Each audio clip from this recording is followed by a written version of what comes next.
안녕하십니까. 대기업 시청자 그리고 덕신이 PC 주주 여러분들.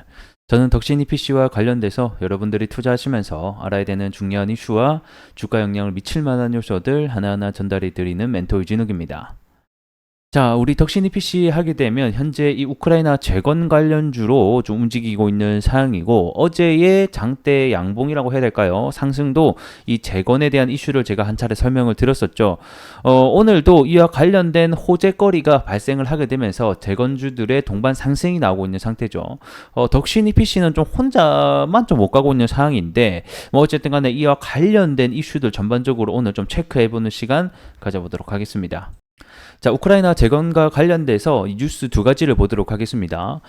트럼프가 결국 이 우크라이나 재건과 관련된 발언을 한 차례 더 쏟아내게 되면서, 안 그래도 이 트럼프 관련 정책주로 이 재건주가 움직이고 있는 상황에서 한층 더 불을 지피는 사건이 발생했다라고 보시면 될 것 같고, 자, 푸틴과 우크라이나 관련해서 대화를 할 것이다라고 얘기를 했습니다.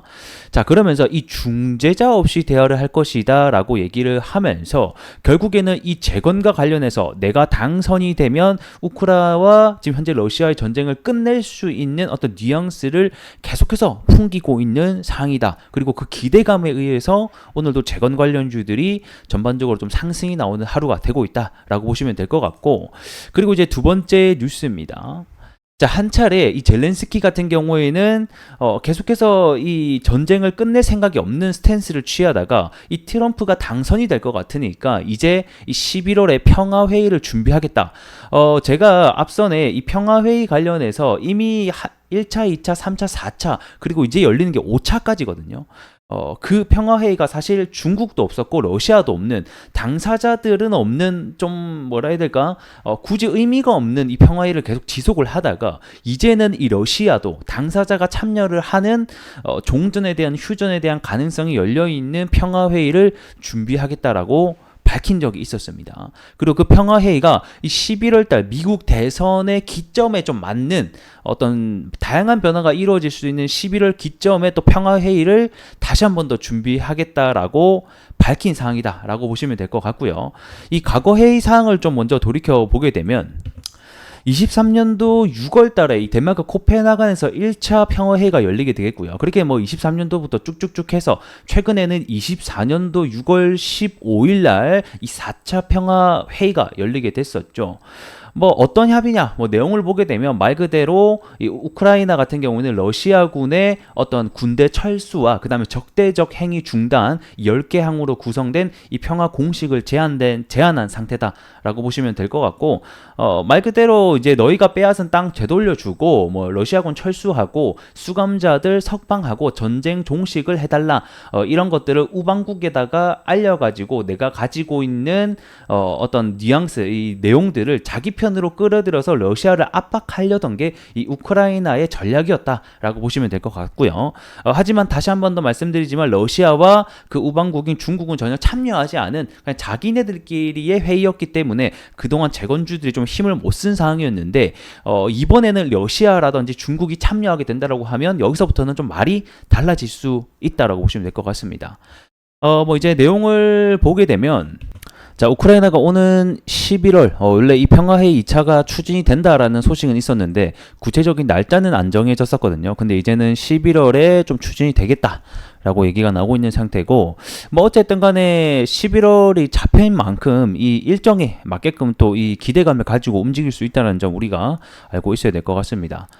자, 그리고 지금까지 평화회의가 러시아가 전혀 참여를 하지 않았는데 이번에는 참석을 해야 된다라고 좀 얘기를 하고 있는 상태고, 뭐 참석을 하게 되면 가장 베스트지만 만약에 참석이 없이 또 진행이 된다, 이렇게 되면 사실 이거에 대한 기대감은 실망감으로 바뀔 수 있다는 점, 이런 리스크들도 우리가 알고 있어야 될 것 같습니다.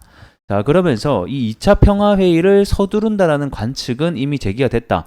뭐 이건 트럼프가 지속해서 24시간 안에 내가 전쟁을 끝내겠다라고 발언을 한 만큼 아마 재집권이 되게 되면 이런 좀 우크라이나 입장에서는 이렇게 영토를 훼손하는 평화협정을 압박할 수 있다라고 해서 우려가 제기되고 있기 때문에 이 젤렌스키도 빠르게 좀 이 휴전에 대한 가능성을 언급을 하고 있는 상태다라고 보시면 되겠습니다.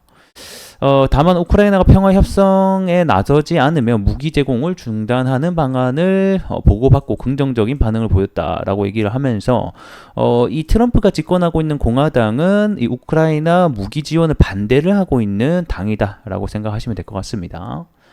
자, 그러면서 이 젤렌스키 대통령은 트럼프가 만약에 부당한 평화 협정을 감료하게 되면 뭐 루저 대통령이 될 것이다라고 뭐 일단 비난을 한 상태고, 뭐 우리로서는 일단 중요한 것은 11월 달에 평화 회의를 준비하겠다라고 밝힌 만큼 11월에 평화 회의, 미국 대선, 트럼프 당선이 될 것이냐, 요거에 대한 중점을 가지고 계속해서 좀 지켜보는 것이 좋을 것 같고요. 이번에 또 트럼프가 한 단계 이러한 발언을 좀 쏟아낸 만큼 이와 관련된 구체적인 사항들이 과연 나올 것인가, 이것도 우리가 좀 중요하게 앞으로 지켜봐야 되는 포인트가 될 것 같습니다. 차트 함께 보도록 하겠습니다.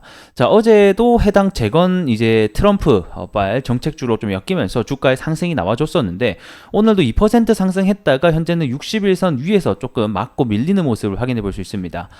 일단 추세 자체가 사실 뭐 변경된 건 아니에요. 왜냐면 자, 요쪽 사단에 내려가고 있는 이 추세를 뚫은 것은 아니기 때문에 현재 하락에 대한 경직성은 여전히 존재를 한다라고 보시면 될 것 같고요.